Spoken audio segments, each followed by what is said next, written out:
Rémi pour l'utiliser ce soir. Merci aussi à Frère Nélan pour la prière. Je voudrais d'abord commencer par saluer l'auditoire de ce soir, tous les frères et sœurs, y compris tous ceux qui vont justement participer à cette étude à travers les réseaux sociaux. Que le Seigneur de toute grâce nous accompagne et qui nous aide dans l'étude de ce soir. Donc, nous allons poser le fondement. Si vous regardez dans ce que la parole appelle les généalogies, vous pouvez remarquer qu'il est de manière claire, lorsqu'il est question des ancêtres d'Israël, dans Genèse chapitre 11, je vous donne les références que vous pouvez noter, les ancêtres du peuple d'Israël. Dans Genèse 11, ils sont listés dans Genèse 11 à partir des versets 10 jusqu'à 32. Et dans Genèse 5, c'est la postérité d'Adam jusqu'à Noé. Là aussi, vous pouvez voir fils d'un tel a donné naissance à un tel. Vraiment, la liste est longue. Et si vous allez aussi regarder la généalogie de Christ, dans Luc chapitre 3, versets 23 à 26, vous allez trouver aussi, il y a une généalogie qui est là.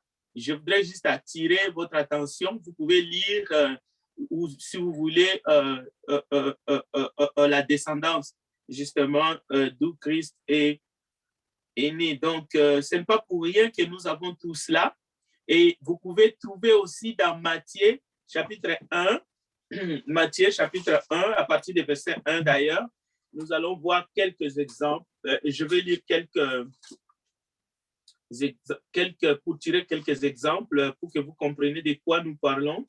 Donc, Matthieu, chapitre 1, nous allons lire juste les 3 premiers versets. Donc, il est dit,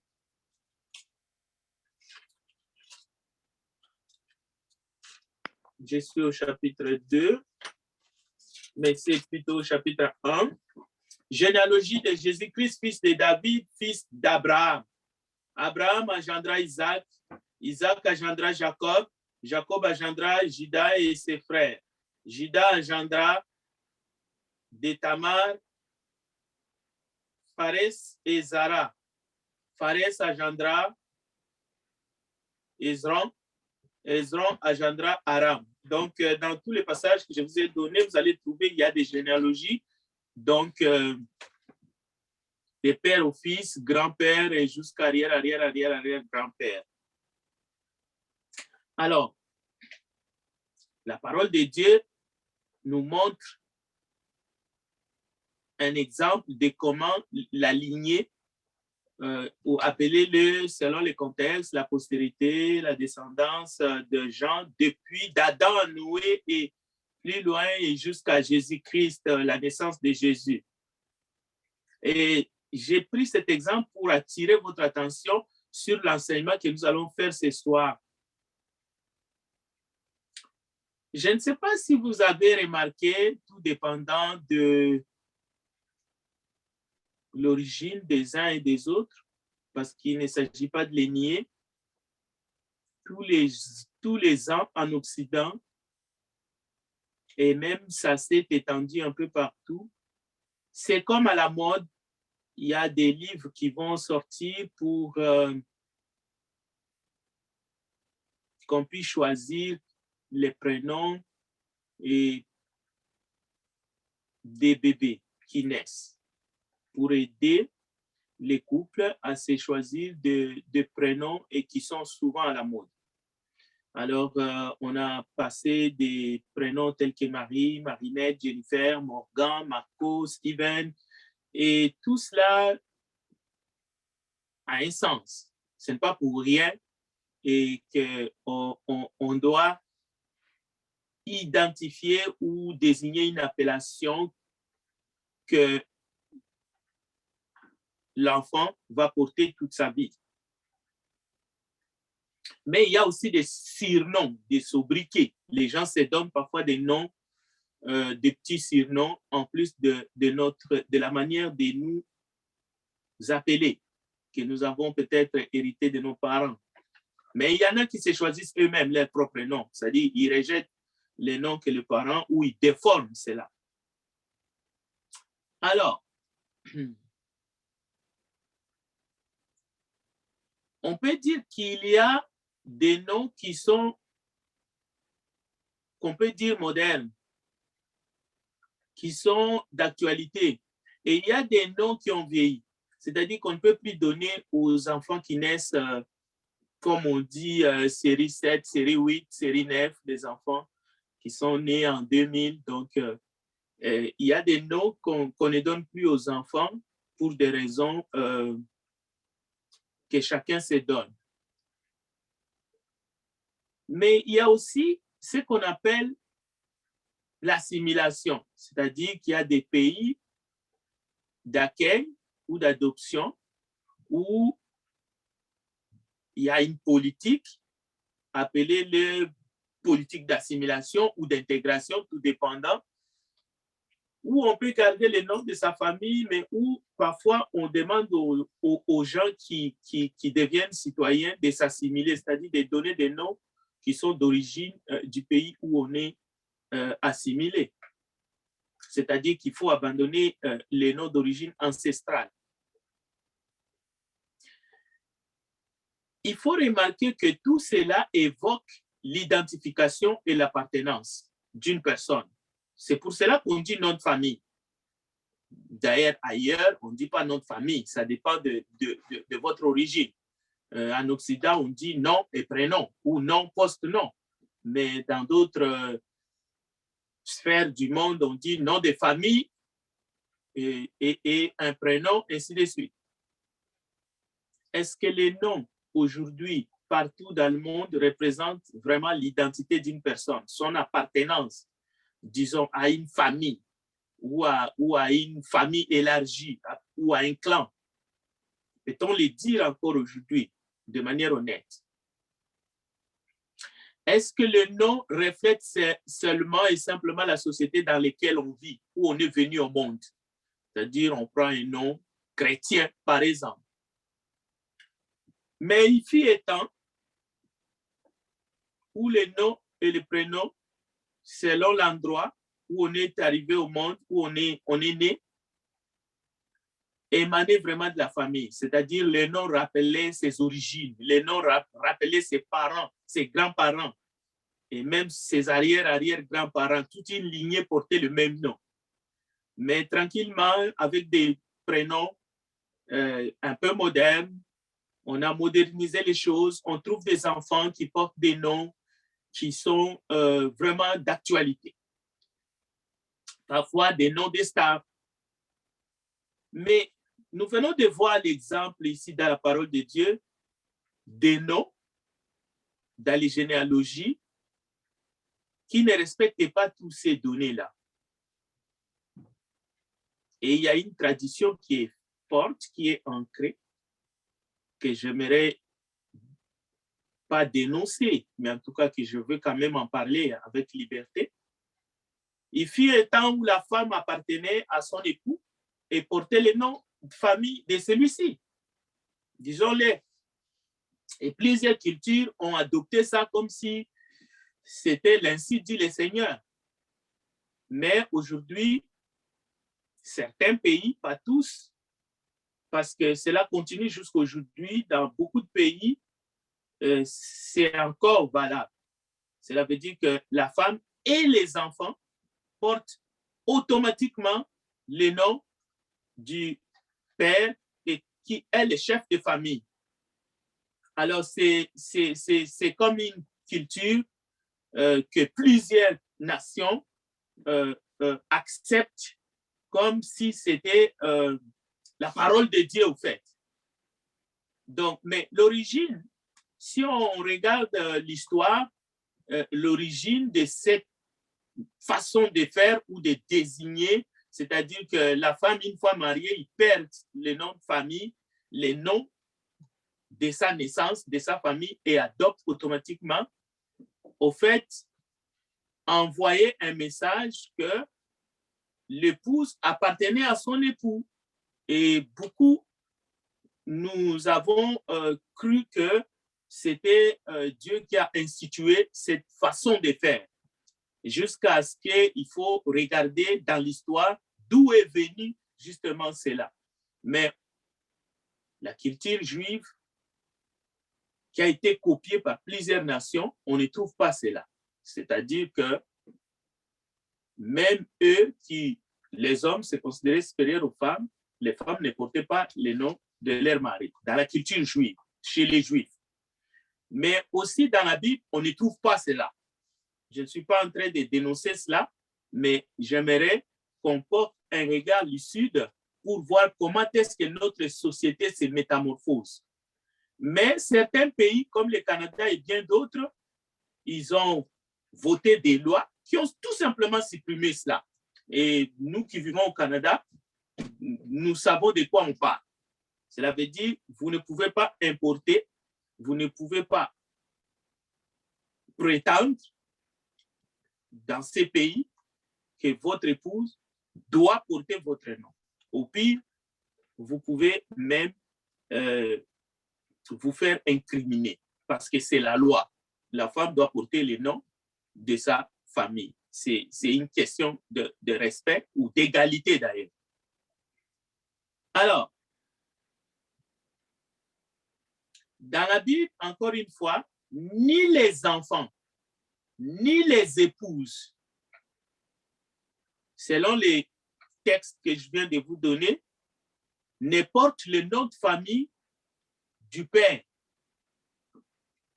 C'est une preuve qui démontre comment l'homme est capable, que ce soit par consensus, par tradition, par coutume, amener quelque chose qui n'est pas un décret divin, mais l'appliquer comme si c'était un décret qui venait de Dieu, carrément. L'homme est capable de normaliser ce qui n'est pas au fait, l'ainsi dit le Seigneur.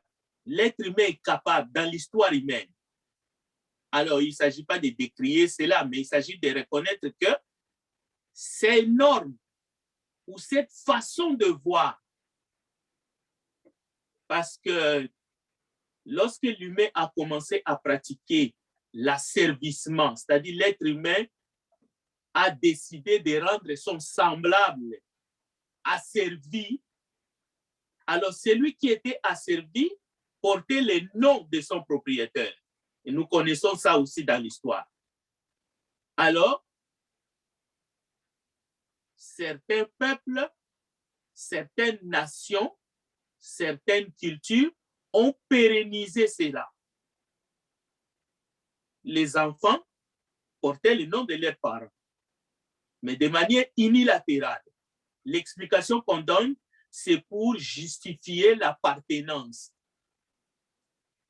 Mais à vrai dire, nous qui sommes les gens des livres, nous qui voulons rester sur les textes, nous devrions justifier tout ce que nous faisons par rapport aux Écritures. Alors, même si nous ne disons pas que ça c'est mauvais, c'est faux, mais on ne peut pas justifier ce qui n'est pas écrit par les Écritures. Alors, vous allez voir où est-ce que nous allons en venir, c'est-à-dire, nous aimerions aujourd'hui faire une petite étude sur les pratiques contre nature, c'est-à-dire des pratiques qui sont contre nature, mais qu'on a naturalisées. Des choses, au fait, qui sont anormales, mais que l'humain a rendu cela normal.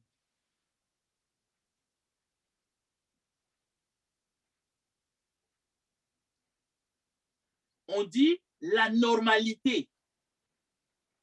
Mais ce n'est pas quelque chose de...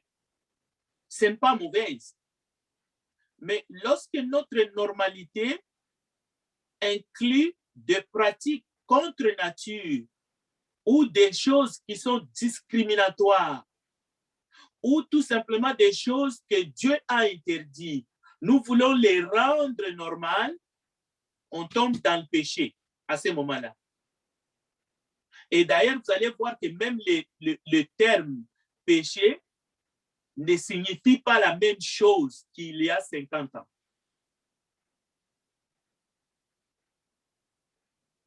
Mais avant d'en arriver là, nous allons faire un stop quelque part. Regardons Éphésiens chapitre 4, verset 18. Quelqu'un peut nous lire juste ces versets-là. On va faire quelques commentaires et on va avancer. Éphésiens chapitre 4, verset 18, s'il vous plaît.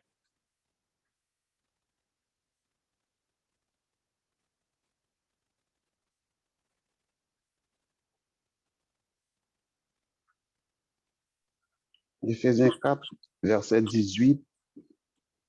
Ils ont la pensée obscurcie, ils sont étrangers à la vie de Dieu à cause de l'ignorance qui est en eux et de l'endurcissement de leur cœur. Amen. Merci, frère Kerley. Les gens du monde, ce que la Bible appelle des gens sans Dieu, ils ont une sagesse. Mais cette sagesse est décrite comme étant une sagesse humaine. C'est ça qui pousse l'humain à normaliser des pratiques qui sont contre nature.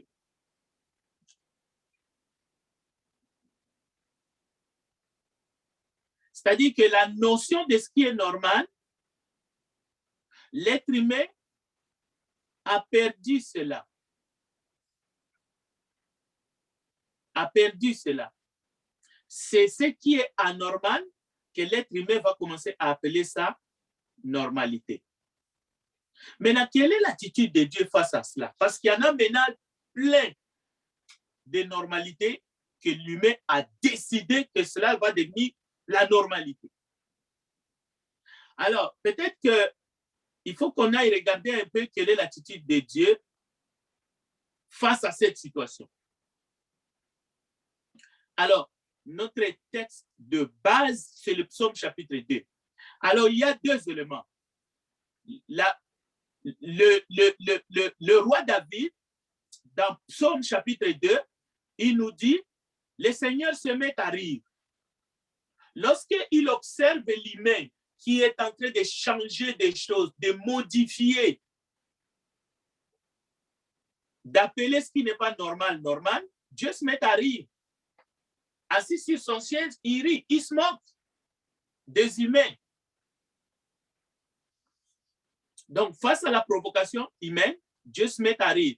Cherchons Psaume chapitre 2. Mais après ces rires, il se met en colère. Lisons Psaume chapitre 2. Nous allons voir l'attitude de Dieu et puis on va évoluer peut-être et on va s'arrêter. Allons-y dans Psaume chapitre 2. Cette fois-ci, on va lire le Psaume chapitre 2 en entier avec cet esprit-là. Notre introduction est en train de toucher à sa fin. Psaume chapitre 2, s'il vous plaît.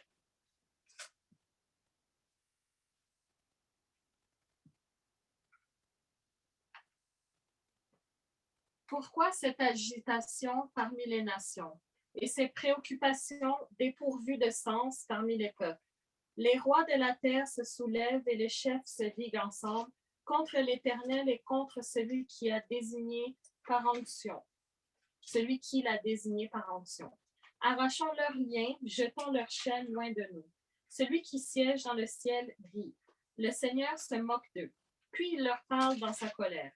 Et il les épouvante dans sa fureur. C'est moi qui ai établi mon roi sur Sion, ma montagne sainte. Je veux proclamer le décret de l'Éternel. Il m'a dit, tu es mon fils, je t'ai engendré aujourd'hui. Demande-le-moi et je te donnerai les nations en héritage, les extrémités de la terre en possession. Tu les briseras avec un sceptre de fer. Tu les briseras comme le vase d'un potier. Et maintenant, roi, conduisez-vous avec sagesse, juge de la terre. Laissez-vous instruire. Servez l'Éternel avec crainte et réjouissez-vous tout en tremblant. Rendez hommage au Fils, de peur qu'il ne s'irrite et que vous n'ayez à votre perte, car sa colère s'enflamme rapidement. Heureux tous ceux qui se confient en lui. Merci. Lorsque les humains se dressent contre Dieu, avec des lois contre nature, avec des choses qui ne tiennent pas route. On prête à Dieu des choses qui n'ont aucun sens lorsqu'on méprise les lois de l'Éternel et qu'on confond la normalité avec la normalité. Le Seigneur, oui, mais après cela, il se moque des humains, des rois de la terre et il se met en colère. Bon, aujourd'hui, il ne faut même plus dire un tel a péché ou telle chose, c'est un péché. Ce langage est culpabilisateur selon les humains qui appellent anormalité, mais ce qui est normal, mais la normalité, c'est pour eux, c'est la normalité au fait.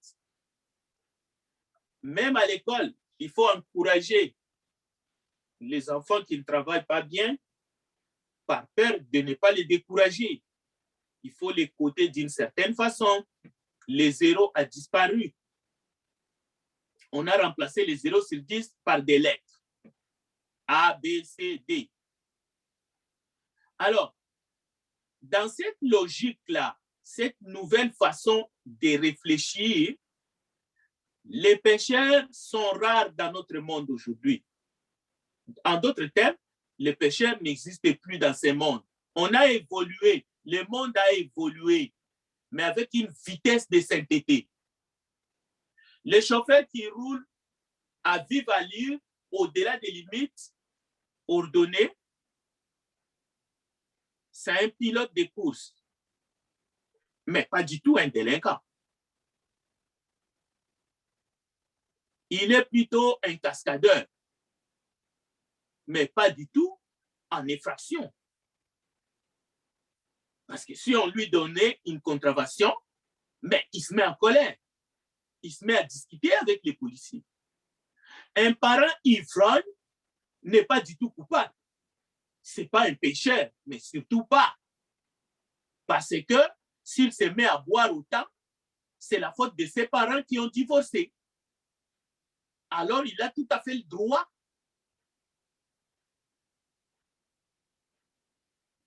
Dans notre société, on utilise des termes comme enfant terrible.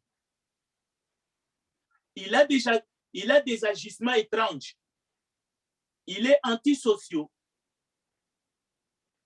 Mais il n'y a plus du tout de menteurs dans notre environnement. Ça, ce serait une insulte. Les prostituées n'existent plus. Ce vocabulaire-là est prohibé. Ce sont des travailleurs de nuit. Celui qui s'enivre, ce n'est pas un ivrogne. Mais il a simplement un petit problème d'alcool. L'adultère ne pêche pas. Il faut trouver un autre mot. C'est son partenaire qui ne le satisfait plus. Donc, le péché ne concerne plus les humains. Cela veut dire qu'on a remplacé le mot péché par plusieurs autres choses parce que ce n'est plus approprié. Et c'est la même chose. Avant, les noms signifiaient l'appartenance. Chaque nom avait une signification. Mais aujourd'hui, on prend le nom de quelqu'un. Par exemple, une bombe, une femme qui est tellement connue, Hilary. Voilà, on le donne à son enfant. Qui peut aller jusqu'à contredire Ecclésiaste chapitre 7, verset 20, où il est dit « Il n'y a sur la terre point d'homme juste qui fasse le bien et qui ne pêche jamais. » Cela veut dire que le terme pécheur ne concerne pas une catégorie de gens. Non, le terme pécheur concerne les humains, mais sans exception. Romains chapitre 3, verset 10 et 23. Il n'y a point de juste, pas même un seul, car tous sont péchés et sont privés de la gloire de Dieu. Donc, parler de pécheur, ce n'est pas discriminatoire. moins encore insultant. C'est la nature de l'homme déchu. Et d'ailleurs, si nous regardons dans l'Épître aux Jean, chapitre 1, verset 8, il est dit, c'est lui qui s'est dit sans péché, fait Dieu menteur. Imaginez, mais dans notre société aujourd'hui, d'ailleurs, s'il fallait interdire d'utiliser ces mots, nous en sommes déjà. Alors que le texte biblique dit, si nous disons que nous n'avons pas de péché, nous nous séduisons nous-mêmes et la vérité n'est point en nous. Cela veut dire que les humains ne sont que des pécheurs devant Dieu, mais grâce à Dieu, parce que nous pouvons passer de la mort à la vie. Parce que le vrai état d'un pécheur séparé de Dieu, c'est qu'il est mort spirituellement.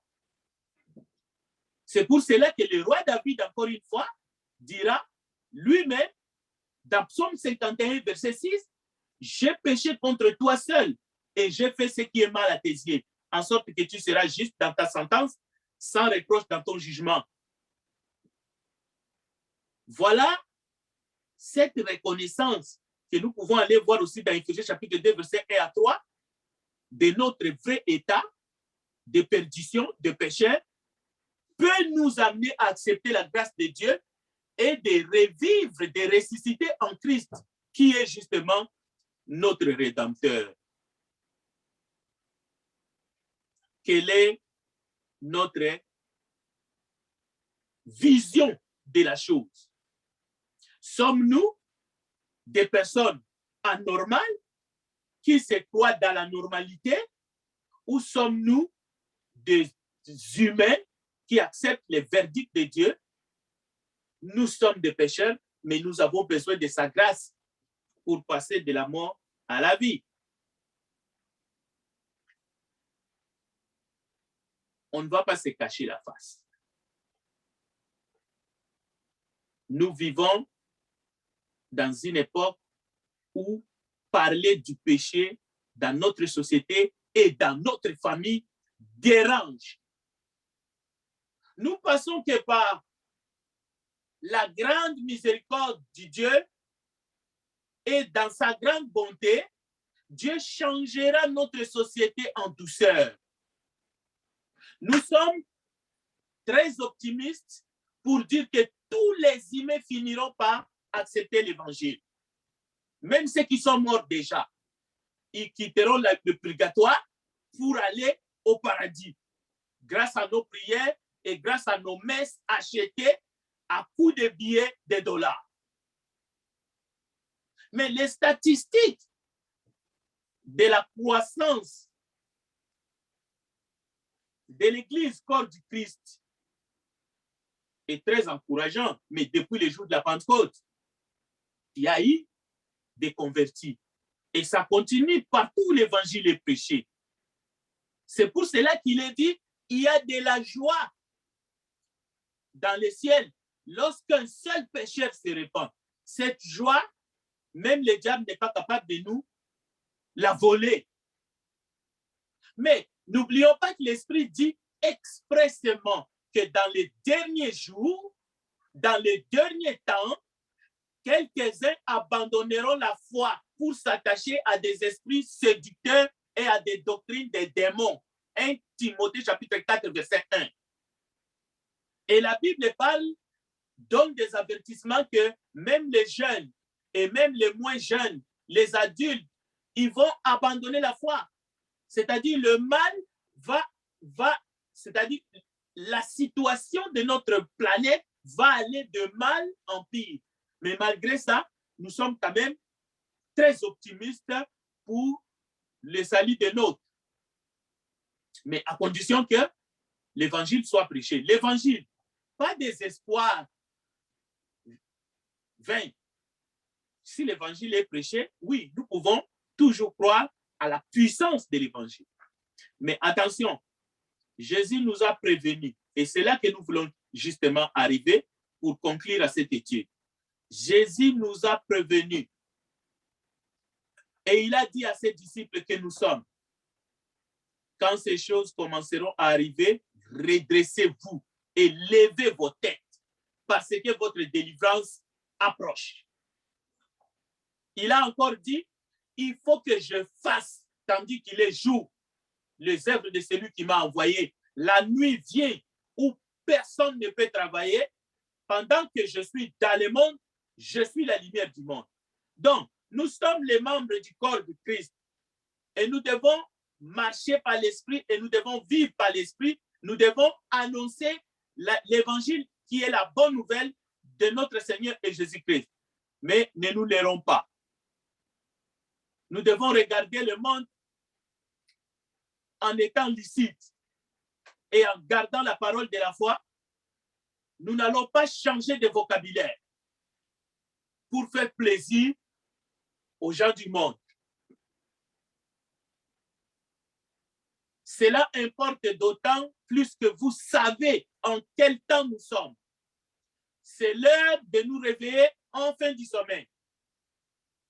L'Écriture déclare, car maintenant le salut est plus près de nous que lorsque nous avons cru. La nuit est avancée, le jour approche. Alors, tout ce que nous devons faire, la Bible le dit dans Romains, chapitre 13, dépouillons-nous donc des œuvres des ténèbres et revêtons les armes de la lumière, marchons honnêtement comme en plein jour, loin des excès et des l'ivrognerie, de la luxure et de l'impudicité, des querelles et des jalousies. Voilà le message. Maintenant, nous devons ne pas devenir tièdes. Nous devons pas du tout nous refroidir. Notre amour, notre zèle ne doit pas se refroidir. Mais nous devons continuer à dire la même chose. Comme les premiers disciples ont dit, comme le Seigneur lui-même a annoncé et comme les apôtres l'ont fait dans les actes des apôtres, et l'évangile est toujours actif. Alors, il est bon de ne pas tomber justement dans cette froideur qui consiste à diluer le message de l'évangile. Nous allons nous arrêter ici parce que je sais qu'il pourrait y avoir des questions pour que ceux qui ont des questions puissent avoir le temps de les poser. Autrement, oui, nous allons ajouter encore un texte. Je donne la parole à notre frère Jérémie Dossan. On a encore du temps. Même si les questions vont toucher des thèmes que nous avons vus et étudiés dans les semaines passées, vous pouvez toujours en poser. Je vous remercie et que Dieu bénisse sa parole.